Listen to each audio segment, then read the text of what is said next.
చూడండి ఫ్రెండ్స్, ఇది రాముల వారి నావలో వెళ్తున్నారు. ఇలా గోపురం అంతా మంచి మంచి చెక్కుళ్ళు ఉన్నాయి ఫ్రెండ్స్. ఇక్కడ ఇక్కడ దశరథ మహారాజు రాముల వారిని అడవులకు పంపుతున్నాడు. ఇదిగోండి కైకేయి.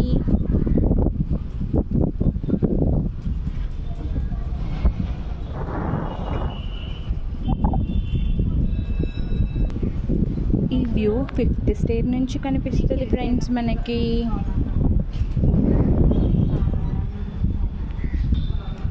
చూడండి ఫ్రెండ్స్, 5th స్టేర్ నుంచి వ్యూ ఇది గోపురం. చూడండి ఫ్రెండ్స్, మనం 6th స్టేర్కి వచ్చాము. గోపురం వ్యూ చూద్దాం ఇక్కడ నుంచి.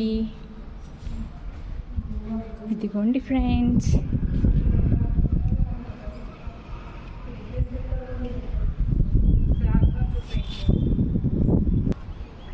ఈ 6th స్టేర్లో ఇక్కడ ద్వాపర యుగంలో కృష్ణుడు ఉన్నాడు ఫ్రెండ్స్.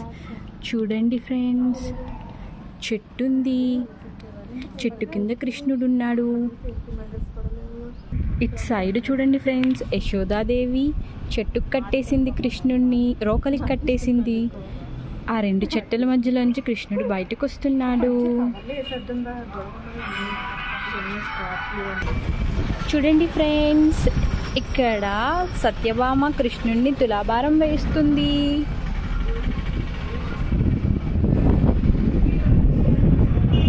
ఇటు సైడ్ చూసారంటే కుచేలుడు వచ్చాడు అటుకులు తీసుకుని మన కృష్ణుడి కోసం.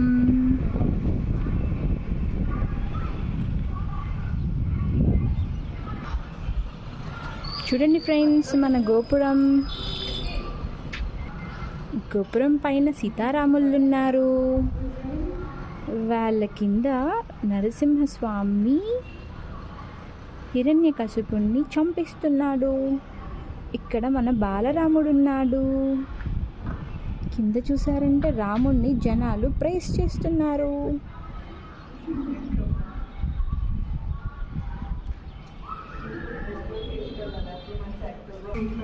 చూడండి ఫ్రెండ్స్, మనం 7th స్టేర్కి వచ్చేసాం. కొంచెం బాగాలేదు, కాకపోతే బాగానే ఉంది. వ్యూ చూడండి, చాలా బాగుంది కదా.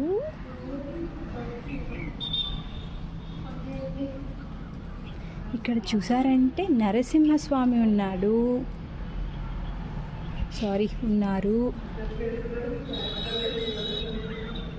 చూడండి ఫ్రెండ్స్, నరసింహస్వామి హిరణ్యకశిపుణ్ణి చంపేస్తున్నారు.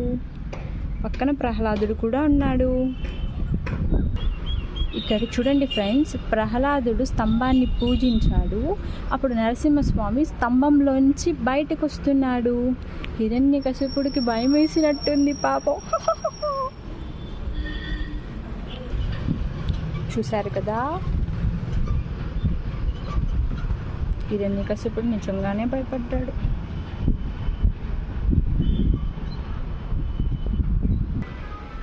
ఇది నాకు సరిగ్గా అర్థం కాలేదు, కానీ నేనేమనుకుంటున్నానంటే ఆయన హిరణ్యకశిపుడు ప్రహ్లాదుడు ఎంతొద్దన్న విష్ణుమూర్తిని భక్తి అంటే ప్రైజ్ చేస్తున్నాడు కాబట్టి, పూజిస్తున్నాడు కాబట్టి ఆయన పాయసంలో విషం కలిపి ప్రహ్లాదుడికి ఇచ్చాడు తినమని.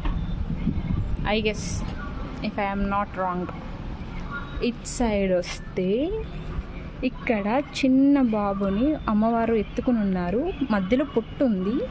అటు ఒక రాక్షసుడు ఉన్నాడు. రాక్షసుడా ఎవరో ఉన్నారు, నాకు ఈ స్టోరీ తెలీదు. మీకు ఎవరికైనా తెలిస్తే చెప్పండి.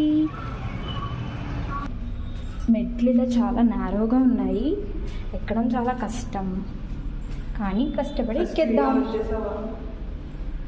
ఆన్ చేసాము. చూడండి, ఇది సిటీ వ్యూ.